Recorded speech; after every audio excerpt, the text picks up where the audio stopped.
The Laplander's Drum, a tale from England. Will couldn't take his eyes off the mysterious drum. Its wooden bowl was covered with tightly stretched reindeer hide, and on that hide were the eeriest drawings Will had ever seen. From the drum's edge, 3 brass rings dangled on leather thongs. "Who wants me to tell his fortune?" cried the Lappish drummer. His eyes were pale as Arctic ice, and when he faced the English crowd, he seemed to be staring at other worlds far beyond. The townspeople murmured to one another, curious but wary. No one stepped forward. But Will felt himself irresistibly drawn to the drummer's side. "I do," the boy said. "I want to know my fortune." He handed a coin to the drummer and watched him lift the dangling brass rings and place them on the drumhead. Then the drumming began. The Laplander beat his drum with the horns of a reindeer, softly, slowly, not disturbing the rings at all. But as the pace quickened, the ornately carved rings began to bounce over the drawings. They encircled great round eyes, suns and moons, fish with 2 heads, 4-legged birds, animals, and monsters of every shape and size.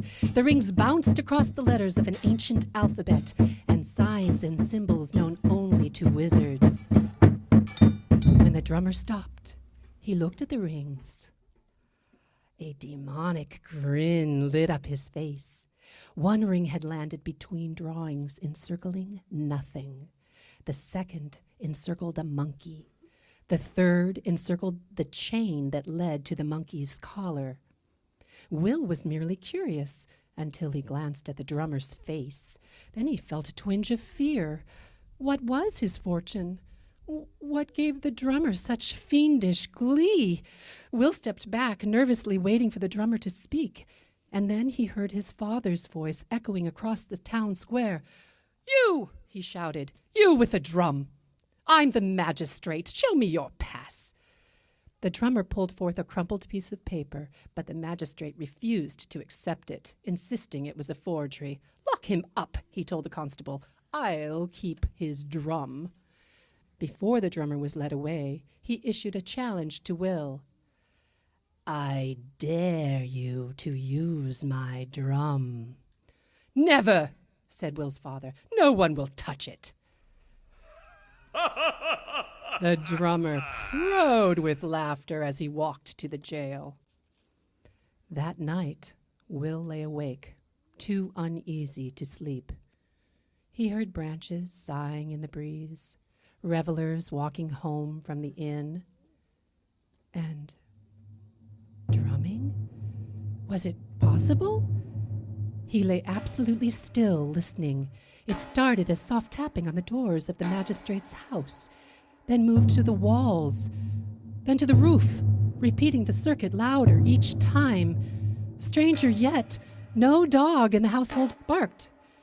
Will heard his father rouse the servants to search for an intruder, but no one was there, and the servants said they heard nothing. But father and son heard the drumming for weeks, as if the drummer were trying to enter their home, trying to find his drum. Yet all the while the drummer sat in the jail across the square. Will could hardly stand the drumming, night and day. It reminded him of his mysterious fortune, the one the brass rings had foretold. He wanted to question the drummer, but his father forbade it. "Stay away from that man." So Will spent hours in his room, his mind racing. He had to learn more about his fortune, the only way he could, by examining the forbidden drum. The very first evening his father was away, he slipped into his office to search for it. He looked in every cabinet, every drawer. He looked behind draperies. He pulled books from shelves, but he had no luck, until he remembered the window seat with the storage space beneath. He lifted the seat. And there it was, the drum with all its eerie drawings, the drum with the picture of a chained monkey, Will knew his father would be furious if he touched it, but he wanted to look at it more closely. Just look, that was all. So he carried it up to his room. It was as cold to the touch as an Arctic night. Will stared at the drawing of the chained monkey and was startled to see that its hands were now raised to its cheeks and its mouth was wide opened as if it were screaming. And somehow the monkey's face was looking more like the face of a boy. Will felt like throwing the drum out the window, yet his hands clutched it more tightly, and while he held it, it grew warm.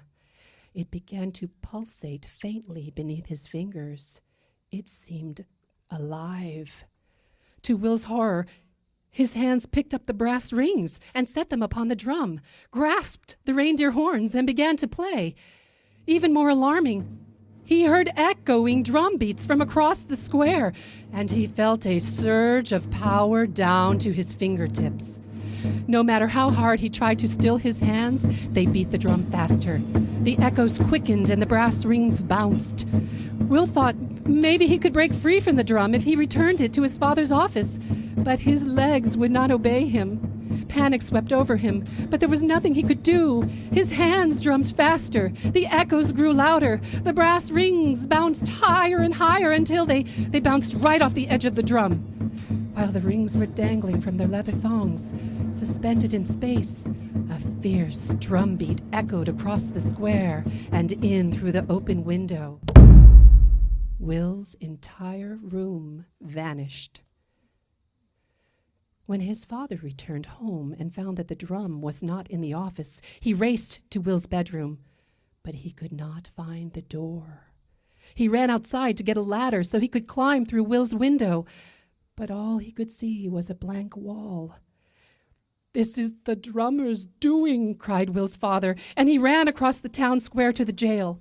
The drummer looked at the magistrate coldly.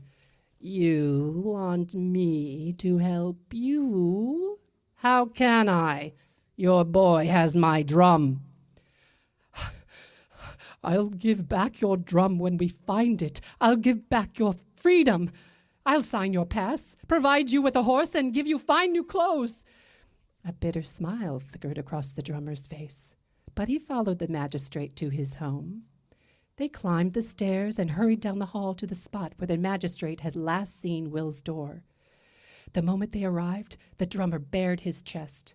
He began to drum upon it with a primitive, powerful beat.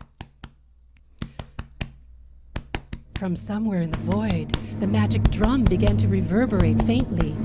The drummer beat his chest harder, his fists tightly clenched, his eyes flashing. The echoing drum beats grew louder. Finally, the magistrate saw the room materialize, and Will, too, still holding the drum. The father rushed in and knocked the drum from his son's grasp, releasing him from its spell. He knew he'd promised to give it back, but when the drummer picked it up, the magistrate turned on him. "I refuse to help you," he shouted. "You're a wizard. You should be burned at the stake." The drummer's only reply came in a few swift drum beats. When the brass rings landed on drawings of monsters, the drummer struck the drumhead fiercely one more time.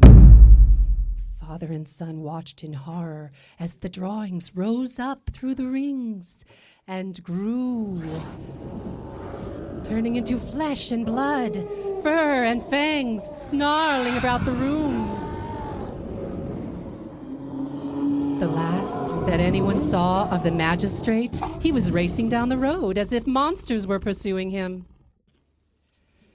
The drummer turned his icy eyes on Will. "Your fate is with me." He pulled a chain and a monkey collar from under his cloak and reached out for the boy.